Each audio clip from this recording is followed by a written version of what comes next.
Halo gengs, selamat datang di Zona Donghua Channel. Kali ini Mimin akan membahas spoiler Soulland 2. Buat kalian yang baru join, jangan lupa like, comment, dan subscribe, dan nyalakan notifikasinya agar kalian selalu update konten-konten terbaru dari Mimin tentunya. Oke, nggak usah lama-lama, langsung aja kita ke spoilernya. Let's go! Du Busi menggelengkan kepala dan menjawab, mengebom gudang amunisi mereka hanyalah cara kita untuk menarik perhatian mereka.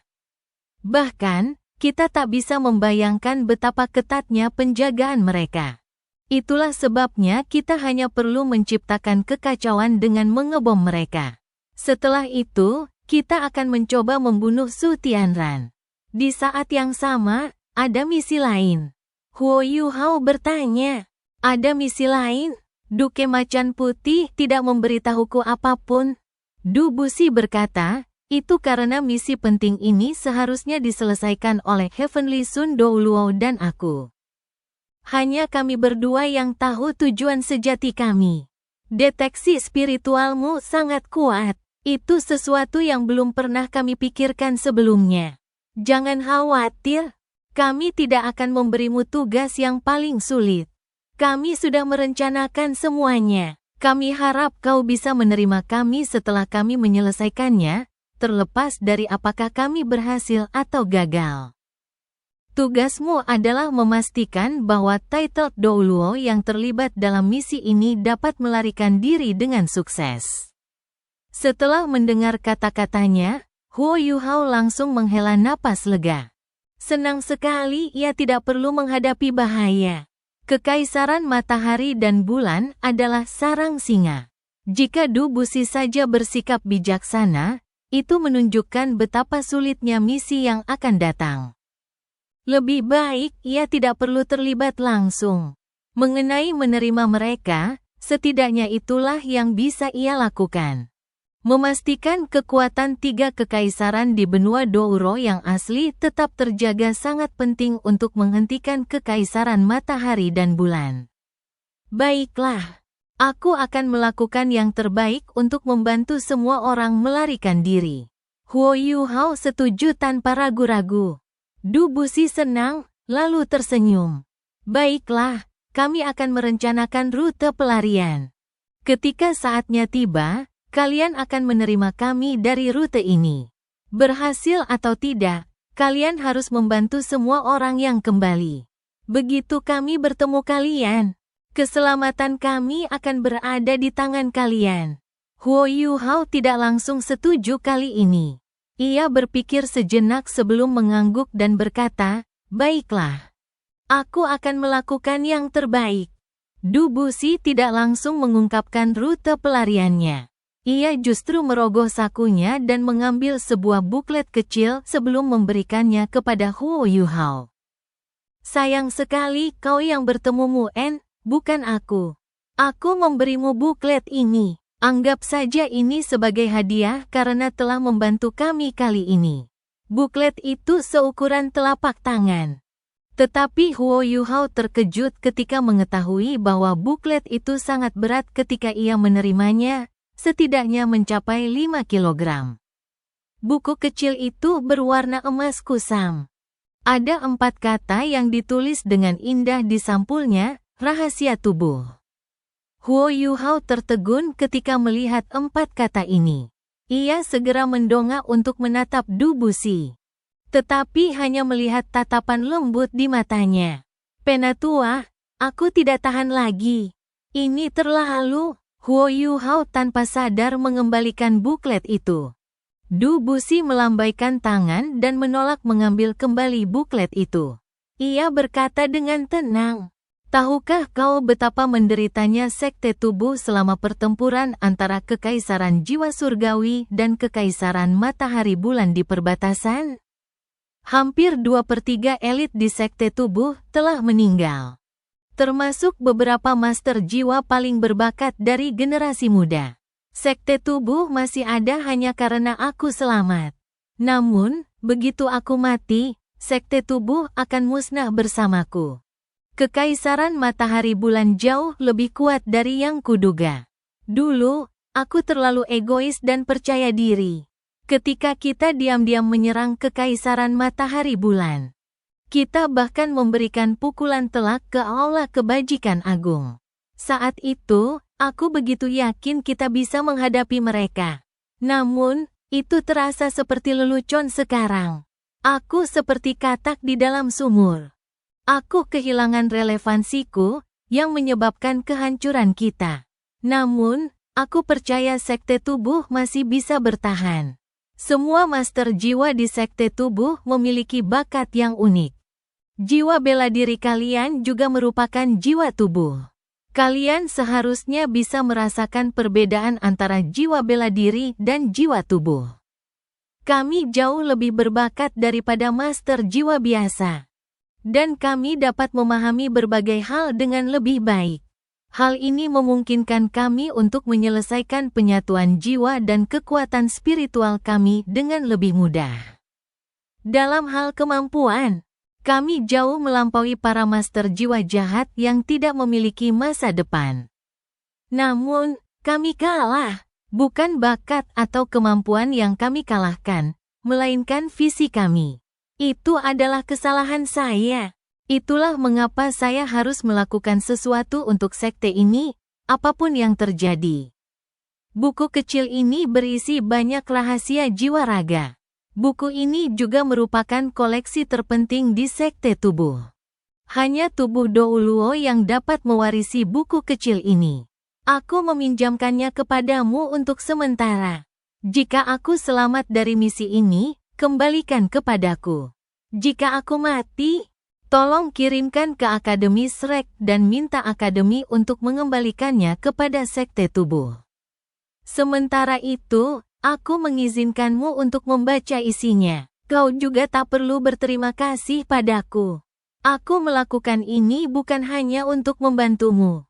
Di saat yang sama, aku berharap dapat memuliakan jiwa raga lebih jauh lagi. Meskipun kau muridmu itu tidak menghilangkan fakta bahwa kau memiliki jiwa raga. Ketika jiwa ragamu semakin kuat, kau akan menjadi seorang tubuh Douluo. Mau tak mau, itulah kebenarannya. Jika sekte tubuh hancur di masa depan, tolong bantu aku mewariskan warisan dan melestarikan semangat sekte ini saat kau bertemu dengan seorang guru jiwa yang memiliki jiwa raga di masa depan. Anggaplah ini sebagai imbalan karena telah membaca isi buklet ini. Bagaimana menurutmu? Apakah ada alasan bagi Huo Yuhao untuk menolaknya? Jawabannya tidak. Huo Yuhao masih termenung ketika keluar dari kamar Dubushi. Ya, ia tidak bahagia hanya karena telah mendapatkan rahasia tubuh. Dari kata-kata Dubushi, ia tahu kondisinya sedang tidak baik. Terlebih lagi, sepertinya ia satu-satunya yang berpikir ia tidak akan kembali hidup-hidup. Rasanya jelas ia mempercayakan buku itu kepada Huo Yuhao. Dia tidak hanya mempercayakan buku itu, tetapi juga seluruh sekte tubuh. Setelah kembali ke kamarnya, Huo Yuhao duduk di kursi dan membuka buku itu. Tang Wutong menghampirinya. Ketika melihat tulisan rahasia tubuh, ia pun tercengang. Huo Yuhao diam-diam menceritakan apa yang dikatakan Dubushi kepadanya. Setelah selesai, Tang Wutong mengerutkan keningnya. Yuhao, kekaisaran jiwa surgawi sudah tamat. Huo Yuhao menyunggingkan senyum pahit di wajahnya. Ia setuju dengan Tang Wutong. Jika sekte tubuh saja berada dalam kondisi yang begitu buruk, sehingga pemimpin sekte mereka harus mempercayakan seluruh sekte kepada Huo Yuhao, itu pasti berarti kekaisaran jiwa surgawi akan hancur. Begitu garis pertahanan terakhir mereka runtuh, seluruh kekaisaran akan lenyap. Satu-satunya hal yang bisa mereka lakukan sekarang adalah bertahan selama mungkin. Dari kata-kata Bodi Douluo, Huo Yuhao tahu bahwa separuh elit kekaisaran jiwa surgawi telah terbunuh ketika kekaisaran matahari bulan pertama kali menginvasi kota Dou surgawi. Mereka sekarang benar-benar lumpuh. Meskipun Dubushi tidak mengungkapkan tujuan sebenarnya dari misi ini tampaknya sangat penting, mengingat ia tampak menaruh semua telurnya dalam satu keranjang. Namun, mungkin juga ia mencoba memberikan pukulan terakhir kepada Kekaisaran Matahari Bulan sebelum ia meninggal. Huo Yuhao membuka halaman pertama buku itu. Bahan yang digunakan untuk membuat buku ini tidak diketahui. Tidak hanya berat, tetapi juga sangat kuat. Halaman pertama tidak berisi isi buku. Itu adalah selembar kertas yang diselipkan ke dalam buku. Aku telah memimpin sekte ini selama lebih dari 200 tahun, tetapi sekarang akulah yang menghancurkan sekte ini. Ini salahku. Kesombonganku telah menyebabkan sekte ini tertinggal zaman. Seseorang pasti akan ditinggalkan jika ia tertinggal zaman. Namun, hal ini seharusnya tidak terjadi pada sekte tubuh. Jiwa tubuh adalah anugerah ilahi. Sayang sekali aku tidak punya waktu lagi untuk beradaptasi dengan zaman. Siapapun dari sekte tubuh harus ingat bahwa alat jiwa adalah masa depan. Di masa depan ini, kita harus mampu menonjol. Kombinasi jiwa tubuh dan alat jiwa pasti akan mengejutkan dunia. Du Buxi. Setelah membaca kata-kata ini, Huo Yuhao merasa semakin tertekan. Mengingat identitas dan status Du Buxi, ia telah mengucapkan kata-kata yang begitu merendahkan diri. Ini hanya bisa berarti bahwa sesuatu telah ditakdirkan untuk terjadi. Namun, beberapa kalimat terakhir membuat Huo Yuhao tercengang. Ini ada hubungannya dengan kombinasi jiwa raga dan alat jiwa. Bukankah ini arah yang Guru Xuan dan saya temukan? Kami punya rencana baru karena jalur baru ini. Ya, jiwa raga memungkinkan seseorang untuk memahami berbagai hal dengan lebih baik. Lebih penting lagi, bagian tubuh tertentu dari seorang master jiwa akan menjadi jauh lebih kuat jika bagian tersebut adalah jiwa raga. Dengan kata lain, jika jiwa bela diri seorang master jiwa adalah tangannya, ia akan mampu mengendalikan peralatan jiwa yang jauh lebih kuat menggunakan tangannya. Sama seperti mata Huo Yuhao, matanya mampu menangani alat jiwa yang jauh lebih kuat. Du Buxi tahu seperti apa masa depan nanti. Namun, seperti yang ia sebutkan, ia terlambat menyadarinya. Ia tak lagi punya kesempatan untuk beradaptasi. Huo Yuhao dengan lembut mengambil selembar kertas dan melihat bahwa halaman depan buku itu ditulisi kata-kata, karunia ilahi. Ada paragraf kata-kata di bawahnya. Manusia adalah anugerah para dewa. Mereka mewarisi kecerdasan para dewa. Di antara manusia, ada yang melestarikan kekuatan ilahi para dewa. Sekte tubuh jelas-jelas memperlakukan jiwa tubuh sebagai anugerah ilahi. Meskipun Huo Yuhao tidak sepenuhnya setuju dengan gagasan tersebut, sekte tersebut pasti punya alasannya sendiri, karena itu adalah warisan yang telah diwariskan selama bertahun-tahun. Saat dia berpikir sampai di sini, Huo Yuhao menyipitkan mata dan terus membaca. 5 hari kemudian, suasana di Radiant City terasa jauh lebih serius dan mengesankan dibandingkan biasanya. Pagi-pagi sekali, kota yang biasanya ramai menjadi sangat sepi. Kecuali beberapa toko yang menjual kebutuhan sehari-hari, sebagian besar toko memilih untuk tutup pada hari itu. Sebab pada hari itu bertepatan dengan upacara kurban agung. Kaisar Kekaisaran Matahari Bulan, Su Tianran, akan berada di pinggiran kota untuk menghadiri upacara tersebut. Ia akan memberikan penghormatan kepada langit dan bumi, serta para leluhur Kekaisaran Matahari Bulan. Wilayah Kekaisaran Matahari Bulan telah berkembang pesat dalam waktu singkat setelah Su Tianran naik tahta. Upacara ini lebih merupakan upacara untuk memamerkan prestasinya. Di saat yang sama, ia memperingatkan semua orang untuk bersiap menghadapi hari di mana ia memerintah seluruh benua. Persiapan untuk upacara kurban agung ini telah berlangsung selama berbulan-bulan. Berbagai sumber daya, termasuk tenaga kerja, dana, dan material, telah dikerahkan untuk upacara ini. Banyak warga berbondong-bondong meninggalkan kota pada dini hari. Mereka datang ke pinggiran kota dan bersiap untuk menyaksikan dimulainya upacara agung ini. Di jalan-jalan utama kota Radiant, para prajurit mengenakan helm sambil berdiri di pinggir jalan. Seluruh tempat dijaga ketat. Aura yang intens dan khidmat memenuhi seluruh kota. Warga berjalan menuju pinggiran selatan secara tertib di bawah pengawasan tentara. Upacara ini sangat megah. Untuk itu, Kekaisaran Matahari Bulan mengerahkan pasukan lebih dari 100.000 orang. Di pinggiran selatan, sebuah altar pengorbanan besar telah dibangun setengah bulan yang lalu. Altar itu berupa panggung dengan bentuk yang aneh.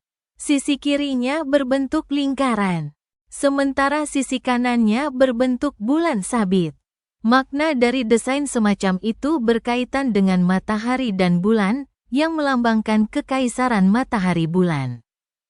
Altar pengorbanan melingkar itu luasnya lebih dari 10.000 meter persegi, dan tingginya 100 kaki. Altar itu seluruhnya terbuat dari granit. Bahkan terdapat panggung 6 lantai di atas panggung aslinya. Setiap lantai panggung ini berbentuk persis seperti panggung aslinya, hanya saja ukurannya semakin mengecil. Panggung di puncaknya hanya seluas 1.000 meter persegi.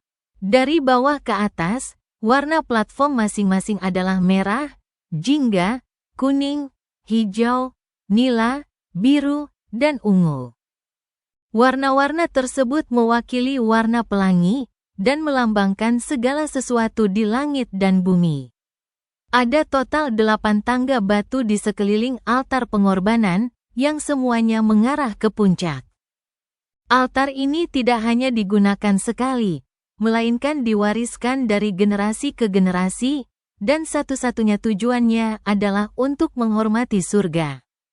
Altar dijaga ketat. Terdapat formasi jiwa di keempat arah mata angin.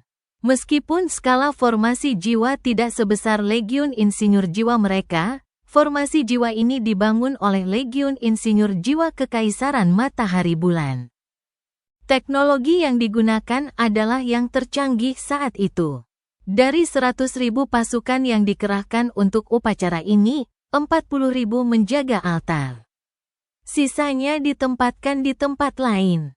Sebagian besar prajurit bertanggung jawab untuk menjaga ketertiban. Langit sudah mulai cerah. Matahari bersinar di altar agung yang megah, memancarkan cahaya pelangi. Dari kejauhan, pemandangan itu sungguh luar biasa. Gabungan ketujuh altar tersebut mencapai ketinggian total 1.000 kaki, jauh lebih tinggi daripada gedung pencakar langit tertinggi di Radiant City.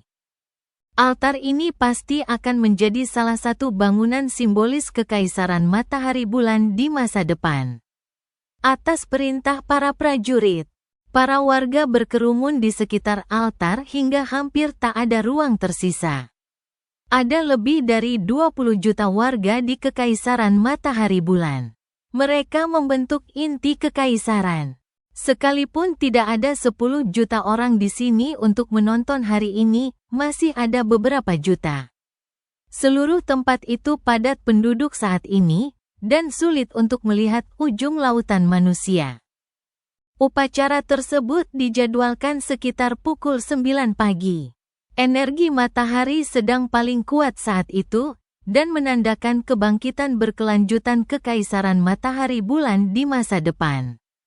Di kejauhan, sekelompok orang berpakaian kuning cerah perlahan berjalan menuju altar pengorbanan dari Radiant City. Saat rombongan ini lewat, para prajurit membuka jalan bagi mereka. Di bagian depan, terdapat sebuah tandu naga raksasa yang ditumpangi 1.024 prajurit. Tandu itu dilapisi kain satin sutra, dan terdapat sulaman gambar naga terbang di atasnya. Namun, gambar matahari dan bulan tersulam di bagian paling tengah tandu tersebut. Ini adalah tandu naga Su Tianran. Saat ini, Su Tianran sedang duduk di tandunya. Ia mengenakan mahkota emas keunguan bergambar 9 naga di kepalanya, dan mengenakan jubah brokat elegan yang hanya pantas untuk kaisar kekaisaran matahari bulan. Juzi, yang duduk di sampingnya, juga mengenakan jubah istana kuning cerah yang sangat elegan. Ia tersenyum lebar, dan hiasan kepalanya dihiasi permata-permata termahal. Tirai di sekitar sedan dinaikkan, sehingga semua warga bisa melihat pasangan paling berkuasa di dunia. Hidup yang mulia. Para prajurit mengangkat senjata mereka dan memberi hormat kepada Su Tianran secara bersamaan. Tiba-tiba seluruh warga berlutut ke arah sedan itu secara bersamaan. Su Tianran tampak sangat berwibawa saat duduk di sedan. Ia juga merasa sangat bangga pada dirinya sendiri saat itu. Ketika ia kehilangan kedua kakinya, dunianya tampak gelap gulita. Namun, ia kini menjadi penguasa kekaisaran matahari bulan. Ia bahkan calon penguasa seluruh benua. Ketika melihat jutaan orang bersujud kepadanya, Su Tianran bisa merasakan keberuntungan dan rezeki menghampirinya. Perasaan itu sungguh ajaib. Menghormati langit hanyalah sebuah tindakan. Tetapi menyatukan rakyat penting untuk menstabilkan kekaisaran. Melaksanakan upacara semacam itu adalah apa yang ingin dilakukan Su Tianran setelah ia naik tahta. Selama 2 tahun terakhir, 3 kekaisaran di benua Douro asli telah berkembang pesat. Mereka telah mengembangkan alat jiwa dan merekrut lebih banyak prajurit.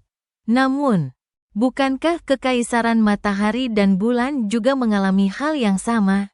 Su Tianran benar-benar menguasai ritmenya. Awalnya, posisinya sebagai kaisar tidak terlalu stabil. Namun, ia tetap teguh pada pendiriannya dan memulai invasi dengan dukungan Gereja Roh Kudus. Mengapa? Untuk mengalihkan perhatian dari konflik internal di kekaisaran. Terlepas dari apakah para pejabatnya mendukungnya atau tidak, mereka tahu apa yang harus dilakukan selama mereka cukup cerdas. Mengalahkan musuh adalah prioritas utama. Juzi pun tidak mengecewakan. Ia mengandalkan kecerdasan dan bakat militernya yang luar biasa untuk mengerahkan seluruh kekuatan pasukan Kekaisaran Matahari Bulan, mendominasi Kekaisaran Bintang Luo dan Kekaisaran Jiwa Surgawi. Pada akhirnya, ia mencapai hasil yang luar biasa. Meskipun perang telah berakhir sebelum Kekaisaran Jiwa Surgawi sepenuhnya diduduki, tak dapat dipungkiri bahwa Su Tianran telah memperluas Kekaisaran Matahari Bulan. Pada titik ini, ia memilih untuk memperlambat serangan dan memperkuat pertahanan Kekaisaran setelah mendengarkan saran Juzi. Sebaliknya, Kekaisaran akan beralih ke teknologi alat jiwa untuk mendapatkan kepercayaan dan rasa hormat dari orang-orang di Kekaisaran Jiwa Surgawi yang diduduki. Di saat yang sama, Su Tianran mengalihkan perhatiannya ke dalam. Berkat pencapaian yang diraih selama perang, keberatan yang diajukan jauh lebih sedikit. Kehamilan Juzi dan kelahiran putra mahkota juga semakin memperkuat posisi Su Tianran. Hanya dalam 2 tahun, ia telah membungkam semua keraguannya. Kini, ia menjadi penguasa sejati kekaisarannya. Namun, semua ini masih belum cukup untuk memuaskan keinginannya. Ia terlalu ambisius. Ia ingin menguasai seluruh dunia dan seluruh benua Douro. Ia ingin membalas dendam atas kekalahan Perang Suci Kekaisaran Matahari Bulan 4000 tahun yang lalu. Itulah sebabnya ia ingin memberi penghormatan kepada surga. Ia ingin menggunakan upacara ini untuk memberitahu dunia bahwa benua Douro adalah miliknya dan Kekaisaran Matahari Bulan. Setelah upacara ini, Perang Suci akan dimulai. Juzi duduk diam di samping Su Tianran. Ia bisa merasakan panas dari tubuhnya. Itu bukan perubahan suhu tubuhnya, melainkan perwujudan ambisinya. Ia bagaikan matahari yang disaksikan semua orang. Memancarkan cahaya terang namun dominan dari tubuhnya. Senyum Juzi terus tersungging di wajahnya. Setelah melahirkan, ia tampak lebih berkelas, elegan, dan dewasa. Tubuhnya pun semakin montok. Kulitnya yang semula halus dan lembut kini terasa lebih lembab. Su Tianran menepuk tangan Juzi dan menyadarkannya kembali. Juzi tersenyum dan berkata, "Selamat, Yang Mulia. Anda adalah kaisar keabadian." Su Tianran juga menunjukkan senyum di wajahnya. "Apapun yang kumiliki, aku akan membaginya denganmu. Apa kau masih tidak senang? Aku tidak membawa putra mahkota karena dia terlalu muda. Dia pasti takut bertemu banyak orang." Juzi menggelengkan kepalanya pelan dan menjawab, "Kenapa aku harus sedih? Keputusanmu benar. Aku sudah memikirkannya matang-matang." Su Tianran menjawab, "Senang kau mengerti. Setelah upacara selesai, aku akan mengikutimu menemui Yunhan." "Baiklah." Juzi mengangguk. Ia tentu tahu mengapa Su Tianran tidak mau membawa putranya ke upacara ini. Ini karena putranya bukan putra kandungnya. Lagi pula, memangnya kenapa kalau mereka punya hubungan darah? Mengingat karakternya, ia ingin menjadi kaisar keabadian. Mimpinya lebih utama daripada segalanya. Baginya, putra mahkota hanyalah alat. Tentu saja, ia juga alat. Akhirnya, kereta naga tiba di depan altar. Su Tianran berdiri dan menggenggam tangan Juzi sebelum perlahan turun dari tandu naga. Setelah itu, mereka berjalan menuju altar. Saat ini, podium bawah altar dipenuhi orang-orang.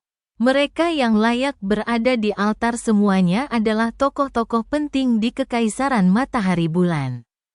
Bagi mereka, berada di sini adalah suatu kehormatan yang mutlak. Sorak-sorai warga begitu meriah. Sungguh menakjubkan, gelombang suara yang diciptakan oleh jutaan orang bergema hingga ke kejauhan. Su Tianran tersenyum. Juzi bukan satu-satunya yang merasakan kilaunya. Semua orang di altar juga merasakannya. Hati mereka bergetar, mereka berlutut dan membungkuk kepadanya. Mereka dapat merasakan bahwa Kekaisaran Matahari Bulan akan menguasai seluruh benua dalam waktu dekat. Su Tianran tidak cepat, tetapi ia tetap teguh. Ketika mencapai peron ke-6, ia secara alami melepaskan tangan Juzi. Juzi berhenti dan memperhatikannya naik ke peron ke-7. Ya, dialah satu-satunya yang naik ke panggung ke-7. Platform ke-7 dihiasi dengan berbagai pola elegan. Sebuah susunan heksagram raksasa memantulkan cahaya keemasan redup. Di tengah susunan heksagram ini, terdapat gambar matahari dan bulan yang menyilaukan. Matahari berwarna keemasan, sementara bulan berwarna perak. Emas dan perak saling berpotongan dan saling melengkapi.